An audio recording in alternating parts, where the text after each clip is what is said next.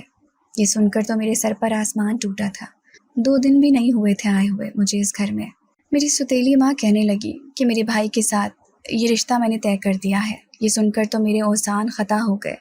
ان کا بھائی تو وہی تھا 40 سال لوفر سا جسے میں نے اس روز گھر میں داخل ہوتے دیکھا تھا۔ میں نفی میں سر ہلانے لگی، کہنے لگی کہ نہیں، میں نہیں کر سکتی، میرا نکاح ہو چکا ہے۔ یہ سن کر میرے باپ کے ہوش اڑے، کہنے لگے کہ کیا بکواس کر رہی ہو، تمہارا نکاح کیسے ہو گیا؟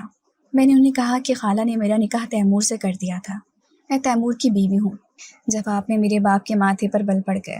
سوتیلی ماں کہنے لگی کہ جھوٹ بولتی ہے، جان بوجھ کر کہہ رہی ہے، اگر اس کا نکاح تیمور کے ساتھ ہو چکا تھا تو یہاں کیا لینے آئی ہے؟ اپنے شوہر کے ساتھ ہی زندگی گزارتی نا۔ اگر نکاح ہوا ہے تو دکھاؤ کیا ثبوت ہے تمہارے پاس۔ ہم اس نکاح کو نہیں مانتے، میرا بھائی کا تو تم پر دل آ چکا ہے اور تم ہی اب اس کی بیوی بنو گی۔ کل صبح نکاح ہے، وہ تو مجھ پر حکم صادق کر کے جا چکی تھی اور میں بکھلائی وہاں پر بیٹھی تھی۔ میرے پاس تو موبائل بھی نہیں تھا جو تیمور کو اطلاع دے پاتی۔ عجیب ہی کشمکش میں مبتلا تھی۔ آخر کو یہی سوچا کہ میں خودکشی کر لوں گی، زہر کھا لوں گی، اور میں نے کیا بھی ایسے ہی تھا، اور میں نے کیا بھی ایسے ہی۔ ادھر مجھے دلہن بنا کر سوتیلی ماں کے بھائی کے ساتھ بٹھایا گیا، ادھر مجھے خون کی الٹی آ گئی۔ عین اسی پل اتفاق سے صحیح مگر تیمور بھی وہاں آ چکے تھے۔ 2 دن گھر میں اکیلے رہنے کے بعد ان کی عقل ٹھکانے آ چکی تھی۔ وہ مجھے یہاں سے واپس لینے کے لیے آئے تھے۔ کہیں نہ کہیں ان کے دل میں میرے لیے محبت تو پیدا ہو چکی تھی، بس وہ اسے مان نہیں پا رہے تھے۔ مجھے فوراً ہاسپٹل لے کر جایا گیا، زہر کو میرے پیٹ سے نکال دیا گیا تو مجھے ہوش آیا۔ میں پھوٹ پھوٹ کر رونے لگی، کہنے لگی کہ کیوں بچایا گیا مجھے، اچھا ہوتا کہ مر جانے دیتے۔ میں ایک اضافی چیز ہوں، اس دنیا میں کوئی بھی مجھے اپنانا نہیں چاہتا۔ مگر اگلے پل تیمور نے مجھے اپنے سینے سے لگا لیا، کہنے لگے کہ خبردار، جو تمہارے منہ سے دوبارہ میں نے ایسی بات سنی۔ میں جانتا ہوں میں نے تمہارے ساتھ بہت زیادتی کی ہے، تم پر بلا وجہ غصہ ہوا ہوں، لیکن جب تم میری زندگی سے گئی تو میری زندگی ویران ہو گئی،